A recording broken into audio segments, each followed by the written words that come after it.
சின்னமனூர் அருகே மார்க்கையன் கோட்டையில் இரட்டை மாட்டு வண்டி எல்கை பந்தயம் 175க்கும் மேற்பட்ட ஜோடி மாடுகள் கலந்து கொண்டது. சீறி பாய்ந்த மாட்டு வண்டிகள் உற்சாகமாக கண்டுகளித்த பொதுமக்கள். தேனி மாவட்டம் சின்னமனூர் அருகே உள்ள மார்க்கையன் கோட்டையில் ஊர் பொதுமக்கள் சார்பாக கோடை ஏர்விடவன் திருவிழாவை முன்னிட்டு இரட்டை மாட்டு வண்டி எல்கை பந்தயம் நடைபெற்றது. இந்த இரட்டை மாட்டு வண்டி பந்தயத்தினை சின்னமனூர் போலீஸ் இன்ஸ்பெக்டர் சேது பாலாண்டி கொடியசைத்து துவக்கி வைத்தார். இந்த மாட்டு வண்டி பந்தயத்தில் தேனி மற்றும் திண்டுக்கல், மதுரை, சிவகங்கை, புதுக்கோட்டை போன்ற மாவட்டங்களிலிருந்து மாடுகள் மற்றும் வண்டி சாரதிகள் கலந்து கொண்டனர். இந்த மாபெரும் மாட்டு வண்டி பந்தயம் இளஞ்சோடி, புள்ளிமான், பூஞ்சொட்டு, கருச்சான், பெரியவாடு என 7 வகையான பிரிவுகளில் 175க்கும் மேற்பட்ட ஜோடி மாடுகள் கலந்து கொண்டன. இந்த போட்டியில் வெற்றி பெற்ற மாடுகளுக்கு பரிசு தொகை உள்ளிட்டவை வழங்கப்பட்டவை.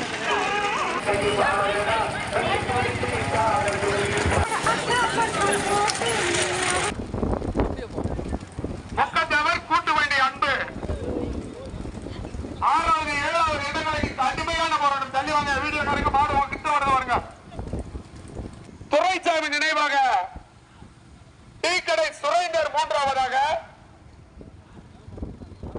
தற்சமய முதலாவதாக தம்பி நாயக்கம்பட்டி,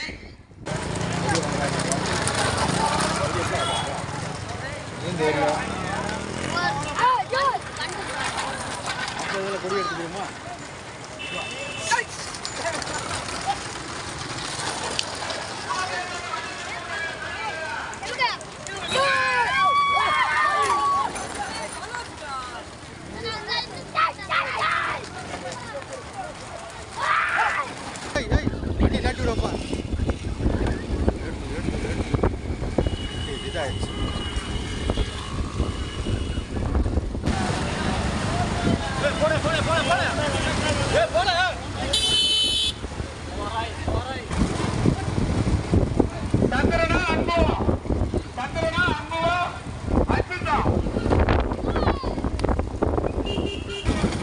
ஓரத்தில் ஓட்டி போட்டுக்கோ.